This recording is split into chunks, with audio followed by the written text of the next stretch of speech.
All right, man. Excuse me.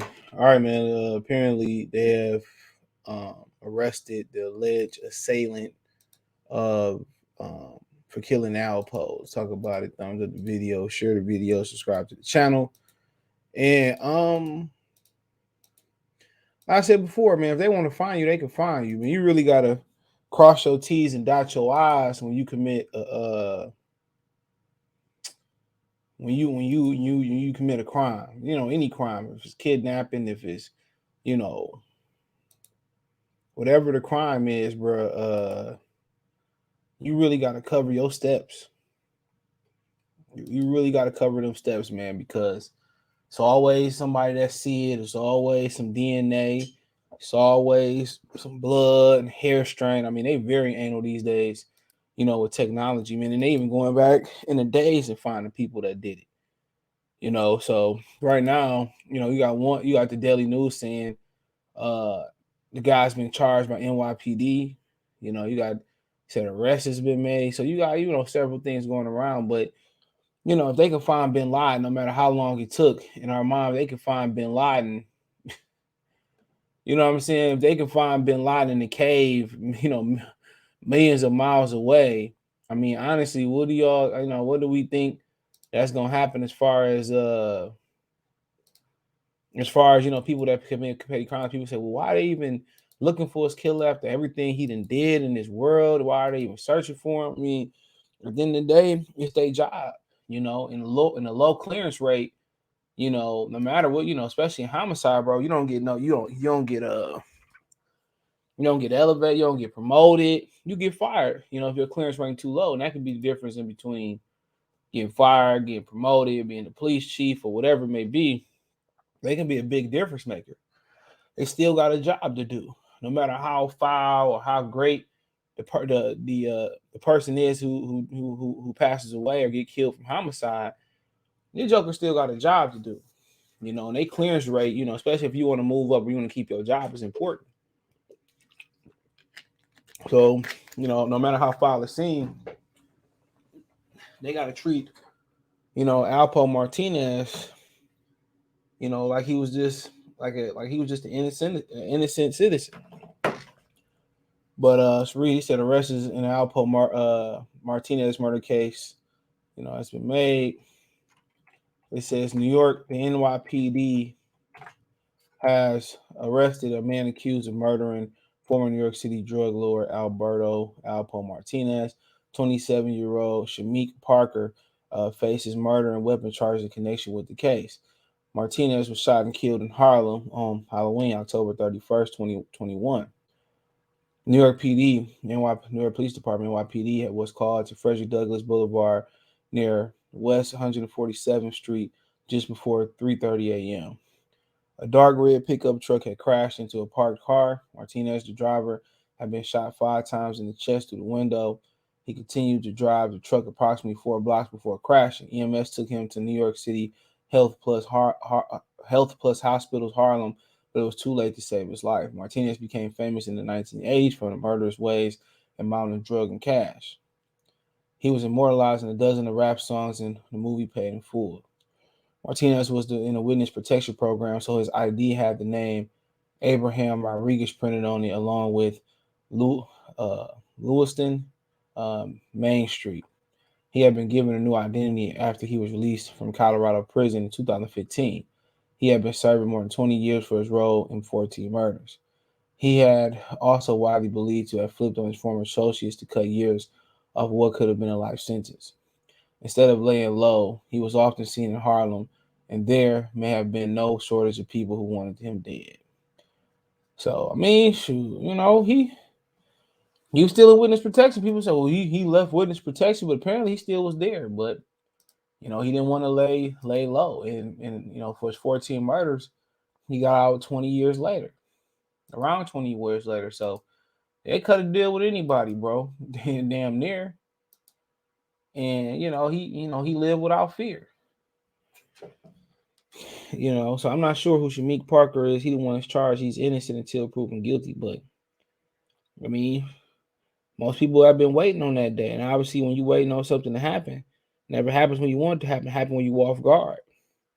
At 3:30 a.m., they found them. And however they found them, is ballistics, it was an eyewitness. Baby mama got mad, snitched on them, and that's their job to find them. And most people say he got what he deserved, but that's not our determination to get what he deserved. That's not, that's up to higher power. That's up to karma, whoever you believe in.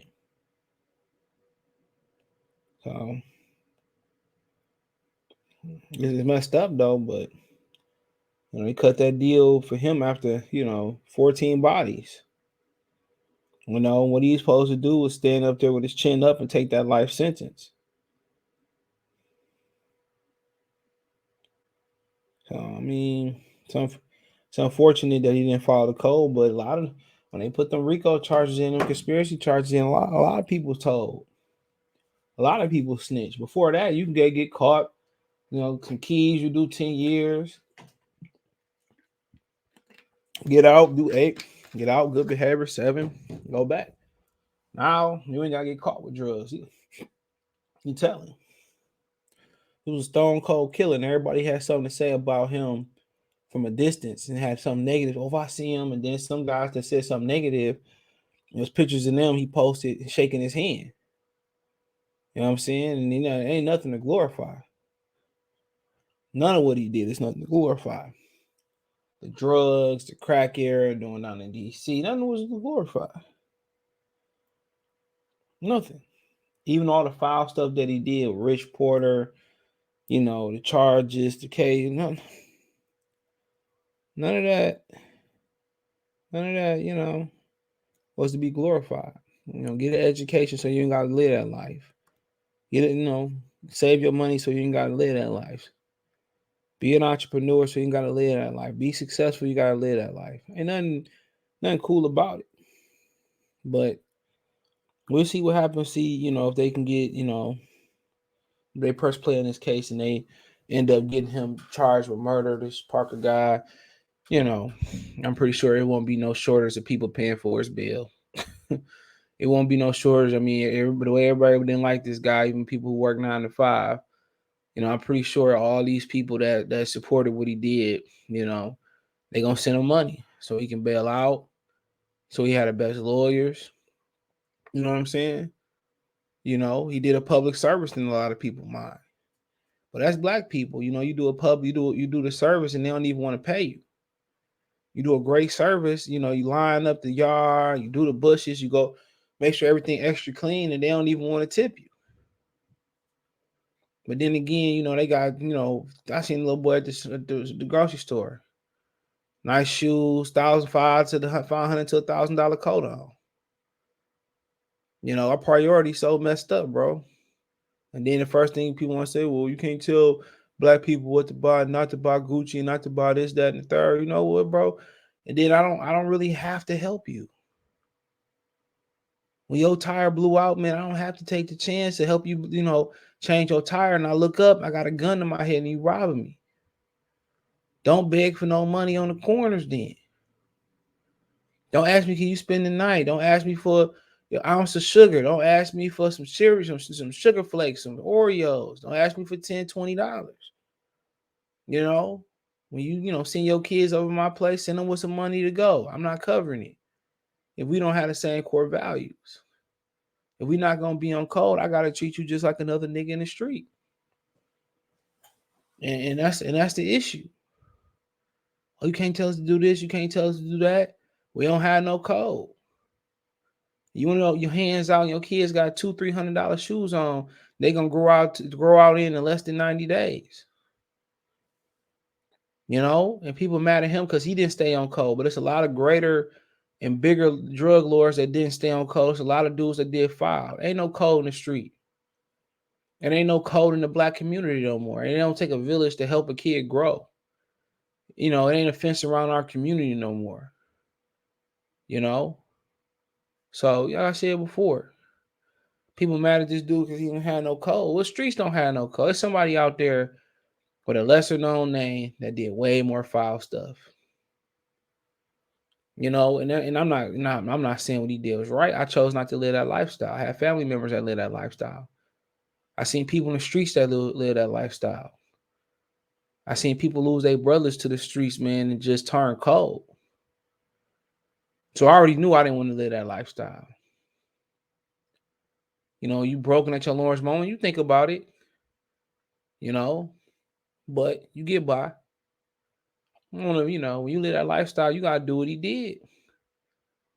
You know, he killed his best friend, Big Gary, big head Gary. You gotta close the deal. Can't trust nobody. Somebody run off with a little bit of work, you gotta make an example. You gotta rule with an iron fist. You gotta be able to put in work. If you don't put in work, you let somebody slide, then the streets are gonna know you let people slide.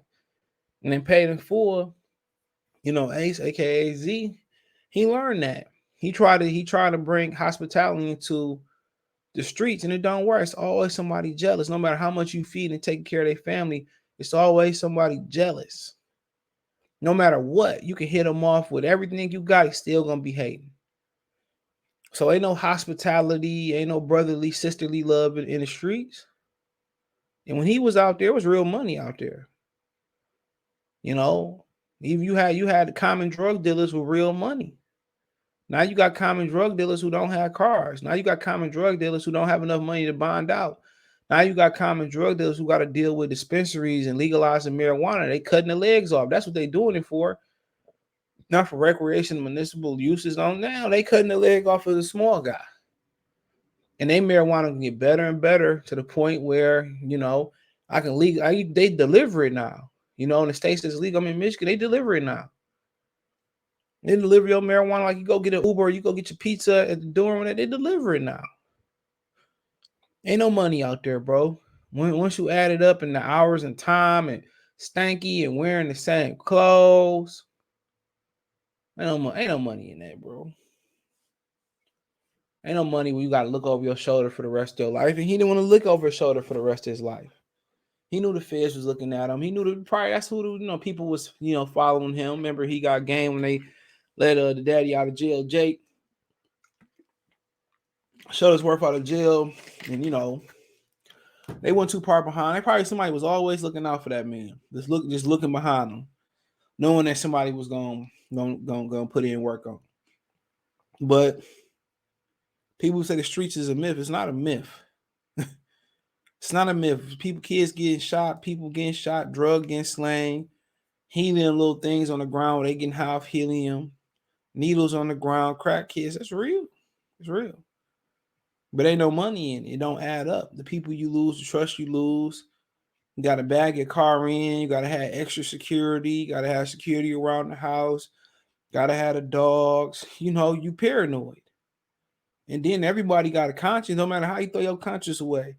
You on the toilet thinking like, I'm about to go league, go here, stop here, go to the bodega, do this, get some alcohol, but it pop in your mind. Everybody got a conscience.